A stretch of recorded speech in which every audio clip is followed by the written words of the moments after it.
In this video, you're going to get some concrete tools to help you apologize to your significant other. You'll discover the exact words, actions, and mindsets that really make the difference when it comes to getting your partner to forgive you. Hi, it's Gabrielle, and for over 12 years, I've been a licensed professional counselor and relationship expert in private practice in Boulder, Colorado. And my practice is grounded in the science of what makes relationships work. I'm going to show you the top 3 mistakes that couples make when trying to apologize. Fix these 3 things and you'll radically improve your apology, get your partner to let go of past hurts, and act in a loving way toward you again. Let's get started. Don't you wish you had the magic words to make that sinking feeling in the pit of your stomach and your partner's nasty glare go away? First of all, why should you apologize anyway? Is apologizing really necessary? The answer is yes. The truth is that we're all human. Despite your best intentions, you're going to make mistakes, just like everybody, especially in your intimate relationship. You might ask yourself, did I really mess up, or is my partner just hypersensitive? Are they just cranky? Is it that time of the month? Or did their team just lose the big game? But seriously, it's important to keep in mind that our brains are incredibly sensitive to anything that we perceive as threatening, most especially injuries by our intimate partner. Remember that we evolved on the African savanna trying to protect ourselves from wild animals and just trying not to get killed. The deepest part of our brains evolved only to care about one thing: security. When you do something that your partner finds emotionally threatening, it's the same part of their brain that gets activated. That deep brain of theirs doesn't distinguish between you yelling at them and a giant wildebeest charging toward them. The bottom line is all that matters is that you deal with their distress. It doesn't matter whether you think they have a right to be upset or not. The fact is they are, and the faster you do something about it, the better your relationship is going to go. Threatening behaviors in relationship aren't always obvious, or at least not to you. These behaviors can take a wide variety of forms.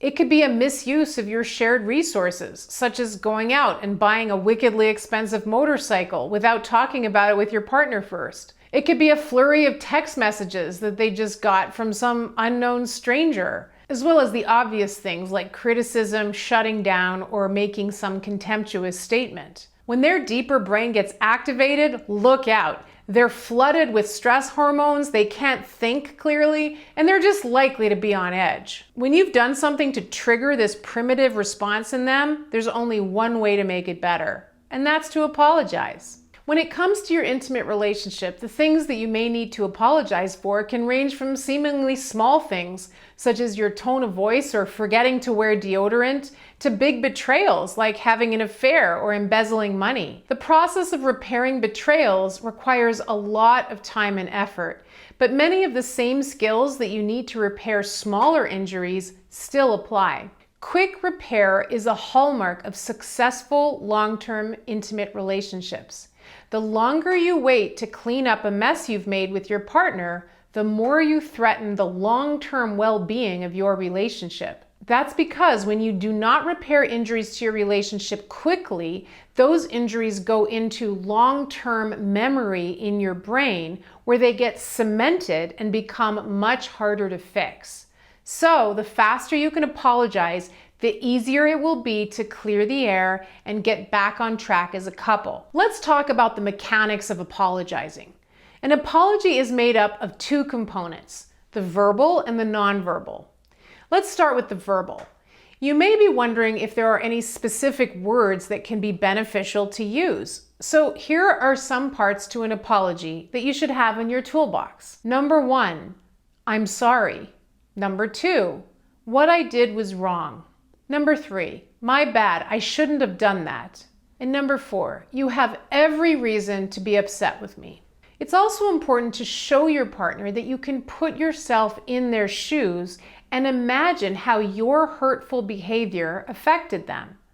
Putting yourself in your partner's shoes is referred to as having empathy. Here's an example of what empathy sounds like in an apology.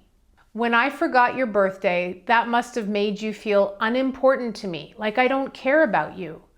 That must have made you feel so hurt, sad, angry, and lonely. Notice how specific that statement is. It talks about how your actions must have made your partner feel. In order to do this, you need to be able to imagine the world through their eyes, which is a critical skill in intimate relationships. You talk about their feelings, such as hurt, sad, angry, and lonely. Maybe you're just guessing at how you made them feel, but guessing is an important skill in relationships. Even if you get it wrong, it lets your partner know that you're trying to figure them out. Then they can give you some feedback and say, actually, I felt more angry than sad, for instance. Either way, putting yourself in their shoes will make them feel like you're trying to understand them. When your partner feels that you understand them, it relaxes their brain and it'll increase the likelihood that they'll respond positively to your apology. Now let's talk about what to avoid when making an apology. Other than the obvious mistake of dismissively saying, "Suck it up, buttercup," here are the biggest apology mistakes. Apology mistake number 1, saying, "It wasn't my intention to hurt you." One of the biggest mistakes that the offending partner often makes is to say, "I didn't mean to hurt you, it wasn't my intention." The fact is that your partner is upset about your hurtful actions. Nobody cares what you intended to do. They care about what you actually do. If you're the offending partner and you focus on your intentions, instead of taking responsibility for your actions, it minimizes your acknowledgement of the impact of your behavior on your hurt partner. It comes across as a way of letting yourself off the hook, and it waters down your apology. Explaining to a person whom you just ran over with your car that you didn't mean to hurt them isn't going to help them. Apology mistake number 2, not delivering your apology face to face. Did you know that 97% of our communication is nonverbal? Your partner needs to be able to see your face, your expression, and your body language in order to know that your apology is sincere. Make sure to apologize face to face and not over text, email, or in a phone message. It's critical that you're physically close to your partner and that both of you are looking right into each other's eyes when you deliver your apology. When you apologize over text or email, your partner can't read your face and body cues to know if you really mean it. Couples need real-time information, face-to-face, eye-to-eye, and close together. This breaks up the negativity that's occurred between you and allows the apology to really sink in with your partner. Apology mistake number 3, when your body language doesn't match your words. Your nonverbal communication must match your verbal apology. Look at the difference between "I'm sorry" and "I'm sorry." Which one do you think is going to work better? A smile, a soft expression, and a gentle tone of voice are all important cues that signal to your partner that you're non-threatening and sincerely regretful for what you did. Words are important, but the best words in the world will not be meaningful if they're delivered with an angry expression or eye rolling or no energy. Now you may be wondering, why does it seem so hard for some people to just say the words, "I'm sorry"? It's hard for many people because admitting you were wrong can be excruciatingly painful. If you grew up in a home where you were shamed a lot as a child, it can feel like you're being shamed by your partner when they're upset with you for something you did, even when your partner is not shaming you.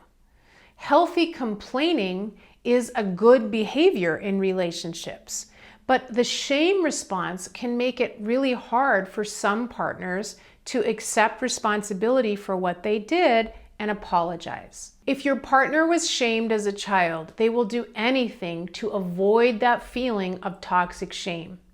Not apologizing becomes a way of avoiding the shame.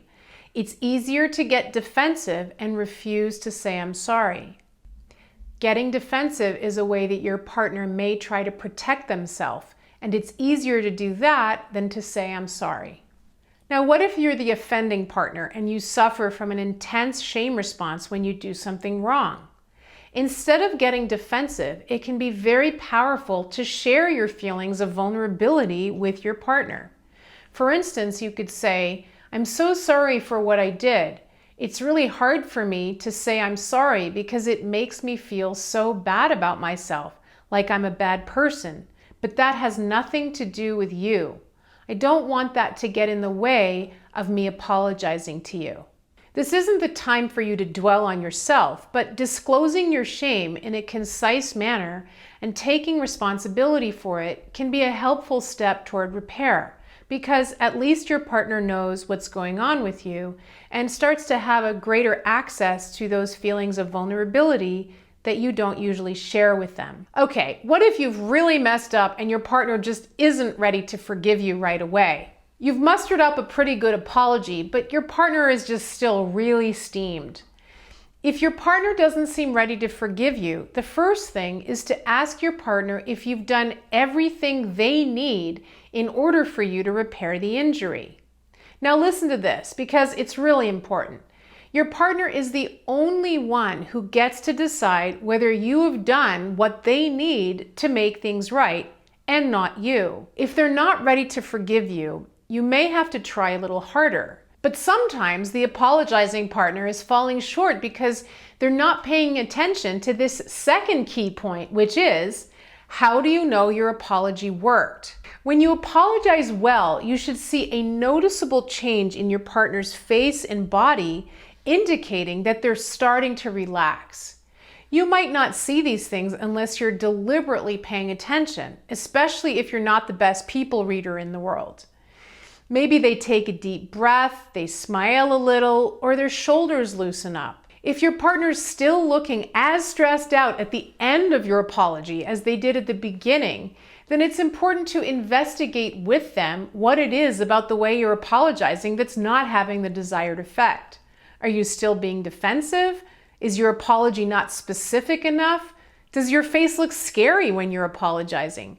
Or has there simply been too much damage in the relationship for repair to even be possible? Apologizing is only part of the repair process. Simply saying you're sorry is often not enough. Apologizing because you forgot to pick up the dry cleaning is different from apologizing for having an affair. When injuries run deep, repair can take a long time. If you're the offending partner, it can take a great deal on your part, including consistent demonstrations of regret, empathy, and caring, and efforts to understand your destructive behavior. In these cases, you and your partner would likely benefit from the assistance of an experienced couples therapist to help you with the repair process. Okay, now let's hear from you. What do you think are the most important skills you could put into practice to up your apology game? Is it putting yourself in your partner's shoes and talking about how your behavior made them feel? Is it apologizing face to face instead of over text or phone? Is it becoming aware of your body language? Or is it simply introducing the words, "I'm sorry," into your vocabulary? Leave me your comments below. I look forward to reading them and seeing you in the next video. And if you liked what you learned in this video today, please give it a like and share it. And please subscribe to my YouTube channel right now so I can continue to bring you quality videos like this. Just click on the subscribe button right here. And please go to thepowercoupleformula.com for lots more information about how to build an amazing relationship, and powercoupleseducation.com to stay connected.